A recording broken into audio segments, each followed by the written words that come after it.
Bill Birtles, it's good to see you back on Australian soil. Welcome home. Thank you, Stephen. Good to be back. Now, can we just go back to a little bit of a wider view at first? We've known for some time that the atmosphere in China for Western journalists in particular is getting more and more difficult. But can you give a sense of what it was like working in China over the last year in particular? Did you find that the environment was becoming more hostile? Were you getting hassled more often? Can you give us a sense of what working in China has been like over the last year in particular? Well, it's not just the last year, it's the last few years where access has really dried up for everyone. And so even the most benign chats that you might have once had with academics or particularly for the financial media, business types, there seemed to be this general environment of caution. Any contact with foreign media appeared to be increasingly unwise or even dangerous in the eyes of many people in China. This is somewhat different if you ventured out of, say, Beijing and spoke to normal people on the street about tourism or beer festivals or whatever. But anything where you tried to arrange interviews in advance, that's become increasingly difficult. And in the last year or so, as relations have dived with Australia, to be honest, it was already so hard that I didn't notice any particular difference. But before this all happened, we were pondering whether or not this year we could do a documentary. And we just thought, how on earth, with the access difficulties, could we possibly organise a documentary now? If we ring up and say, hey, we're Australian media, who the heck is going to talk to us, given that in the pages of state media every day, Australia is continually being targeted?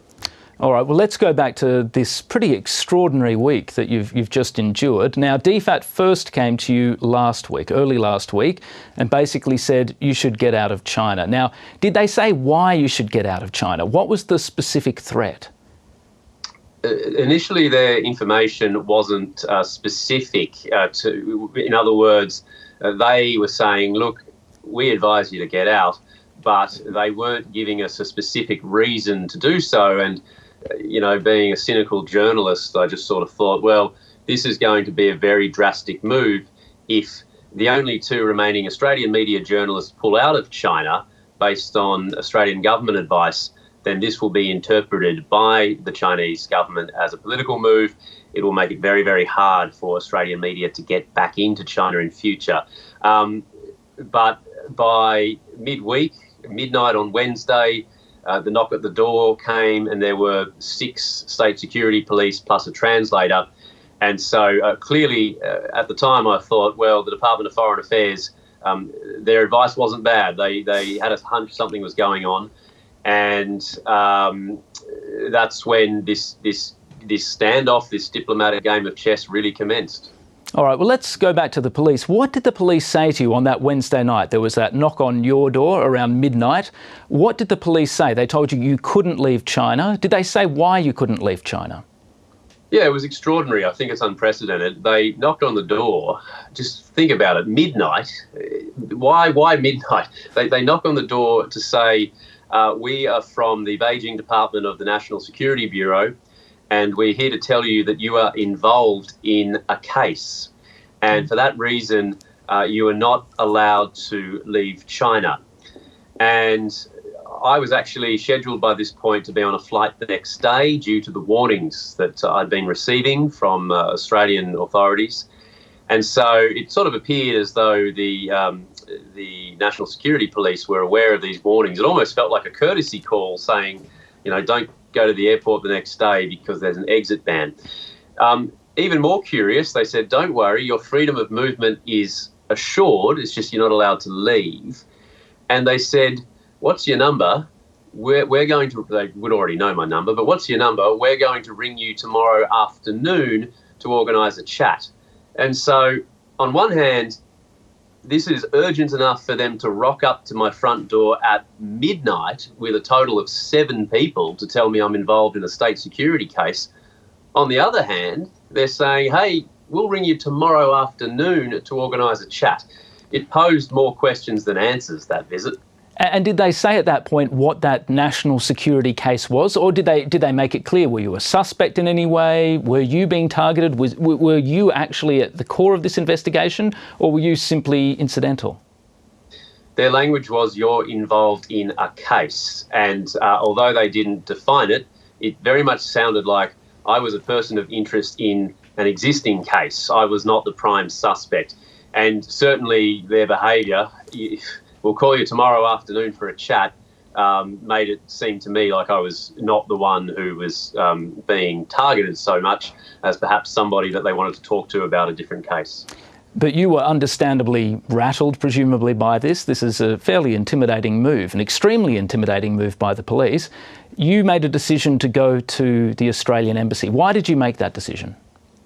Well, because we'd already been in talks for the past 2 days about these non-specific warnings that the Australian Embassy were giving us, saying, look, we think things are getting hot, you want to get out. So, and I didn't really believe that. To be honest, for the first 2 days, I thought, I don't know, this could be an overabundance of caution.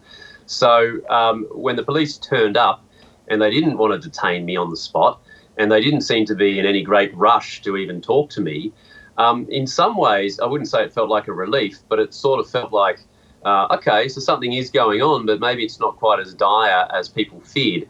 And because the initial warnings had come from the Department of Foreign Affairs, I obviously wanted to seek their advice about what they thought was going on. And then you were essentially holed up in the embassy for 4 or 5 days while officials negotiated, Australian diplomats, Chinese officials. Did you get a sense of what these actual negotiations were? Did officials tell you what they were negotiating exactly? Yeah, the Australian Embassy very much kept me in the loop, given that I was that this was all happening to me. So I very much appreciate that. You know, most of this sort of happened well above my level. You know, I sort of felt like I suddenly, unintentionally, had become a pawn in some sort of diplomatic tussle, and so I was I was being briefed on where they were up to. I was surprised by the initial advice that for your safety you should stay in the embassy.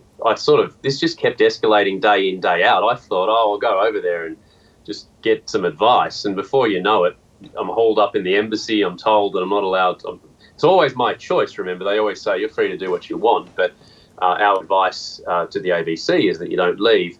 And, of course, the ABC in Australia was well and truly involved in all this and very much looking out for my safety.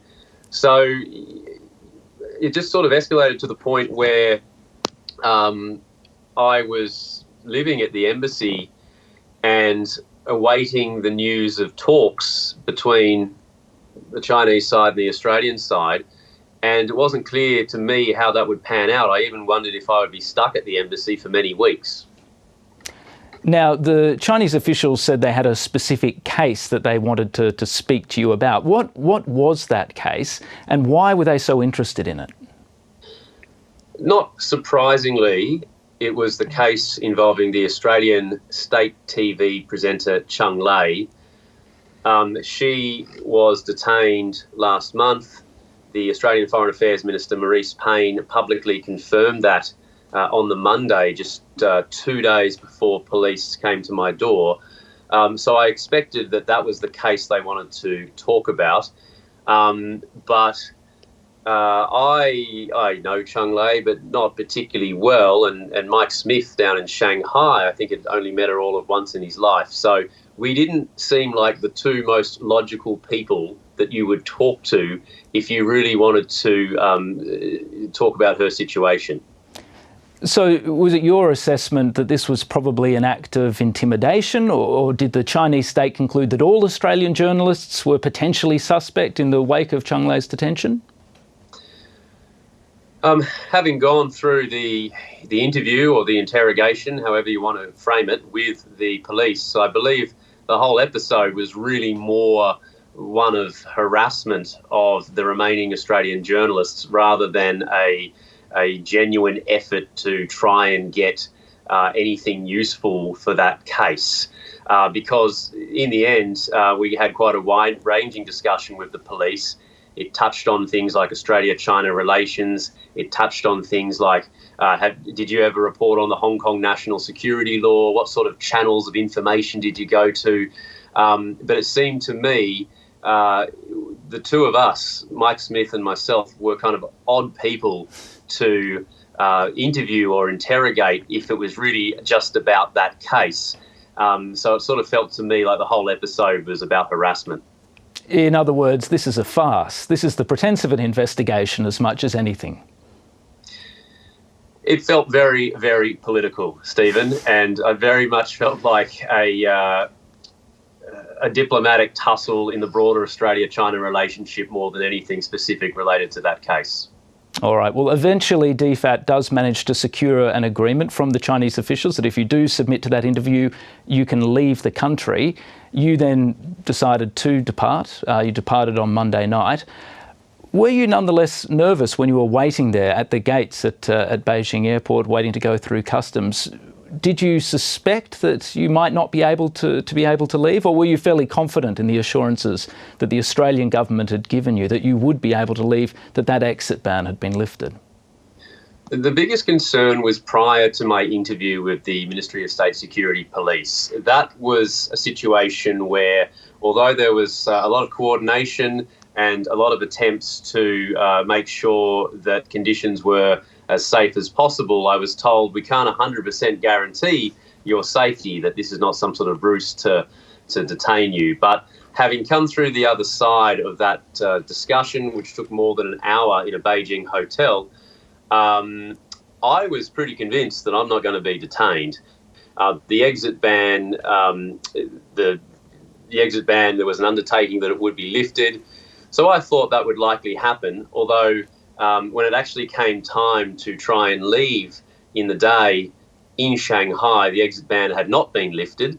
But I suspected that was because my AFR colleague in Shanghai, Mike Smith, had not yet completed his interview, and I thought it was likely they would lift the exit ban at the same time. But yes, when I initially tried to leave Shanghai, I was put in one of those sort of roped off box areas and made to wait for an hour before they said, hey, it says here, due to national security, endangering national security, you're not allowed to leave. And I said, okay, I know what this is about. And they said, so you just got to go back in there to the terminal and wait. So to be honest, Stephen, I don't think I felt particularly concerned. By that stage, the process of the interview itself had reassured me that whatever was going on, it was probably unlikely that I was going to be detained. Bill Birtles, that still must have been a pretty unnerving 1 hour wait, though, in that roped-off area in the airport. You know what? The whole week was unnerving. The whole week was just this upheaval, and it was just deeply disappointing because despite how this all sounds, had this not happened, of course, I would love to just keep on doing my job there in Beijing. It's a fascinating time to be there. By the time I get through immigration and the exit ban is still in place and I have to sit in a roped off box, I had a very good understanding of why I was sitting there in that roped off box. I thought if the exit ban isn't lifted, I'm just going to be sent back into Shanghai. I'm not probably going to be detained. The real question would have been, had I chosen not to leave, what would happen if I continued to live in China and work in China? Would I receive constant harassment, occasional harassment?